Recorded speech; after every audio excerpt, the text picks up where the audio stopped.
All right, here we are in Salesforce, and we're going to learn how to manage access to the connected apps for Salesforce Mobile. Now, if we go into Setup and we go to a place called OAuth, Connected Apps Usage right here, this is going to tell us all of the connected apps that are currently being used. So as you know, Salesforce has made some changes to how connected apps are being managed. If one of your users has not connected a connected app and the app is not installed, they will be blocked. Chances are that your mobile apps are installed. So if you go to Manage Connected Apps right here, you will be able to see Salesforce for Android and Salesforce for iOS. If you see them in this list, it means that they were installed and you can manage the permissions and policies. So if we go ahead and open up both of these, they're going to look the same. Now, these apps are automatically configured to allow all users to self-authorize. That means that they are able to go to the Google Play Store or the Apple Store and download the Salesforce app, enter their credentials, and they will be able to connect. If you have some users that should not be connecting their Salesforce org to their mobile device, you will need to follow the steps that we're going to show you in this video. If you want to see who has already connected their device, you can click View OAuth Usage here. And then you will be able to go to Salesforce for Android, and then you can click on the number 1 here. That is going to show you the different users who have connected and the last time they connected and how many times they connected. You can revoke their token by clicking Revoke right here if you don't want them to be able to connect. And then you can follow the steps I'm going to show you here to be able to lock them out. The steps I'm going to show you really apply to all connected apps in Salesforce. So if you're not familiar with this process, it is really important that you do get familiar because it's important that we lock down the access to the different third-party apps that our users are able to connect to.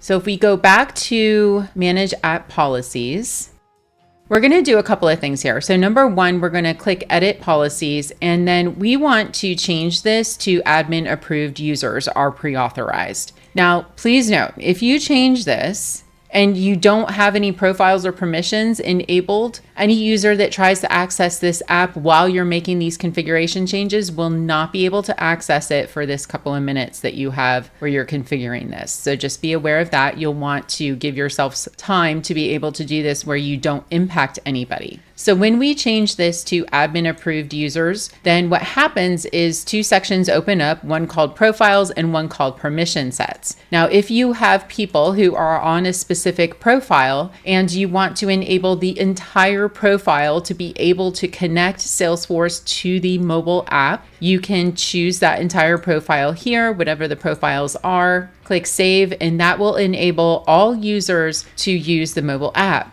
If you have a specific subset of users that you want to give access to the app, then you're going to need to create a permission set, and we're going to do that quickly here.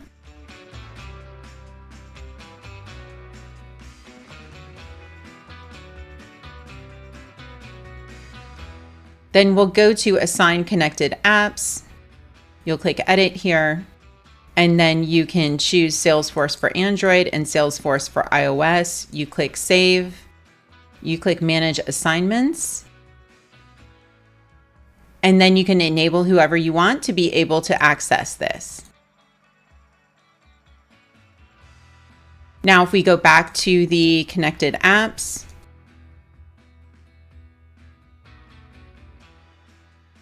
we'll scroll down and we can now see the permission set is here. So when you give the permission set access to the connected app, it will automatically show here. So literally that permission set doesn't have any other permissions in it except for access to these 2 connected apps. So we would come over to our iOS and we would do the same changes. And we can see that the permission set automatically shows here. Now, there are some other configuration changes that you can make.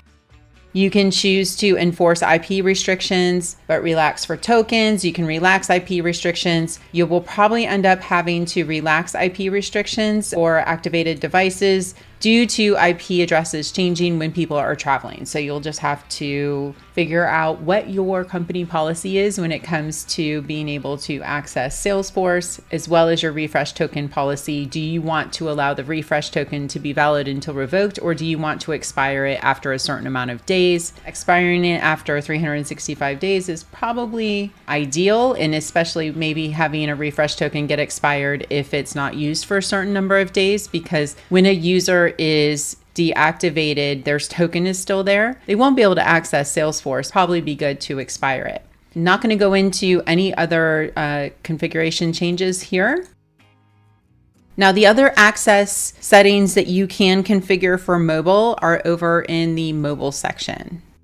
So we're going to go to Salesforce settings underneath mobile. Now, here is where you need to determine what you want to allow users to have access to. So onboarding tips, these are specific little menus that pop up that Salesforce offers users to help them and guide them through the mobile app experience. You can choose whether or not you want to hide those. And then you can let users send feedback to Salesforce from the mobile app if you want to. This one, I would probably uncheck. I haven't worked with any customers who are keen on allowing contacts from a person's device to be uploaded into Salesforce. I have seen this gone awry with a customer where all these personal contacts just got created in Salesforce from their mobile device. So it's really not ideal. I would recommend unchecking this, but this is completely up to you to discuss within your company. All right, and that's everything that we wanted to go over to teach you how to manage the access and secure your Salesforce mobile apps for your users.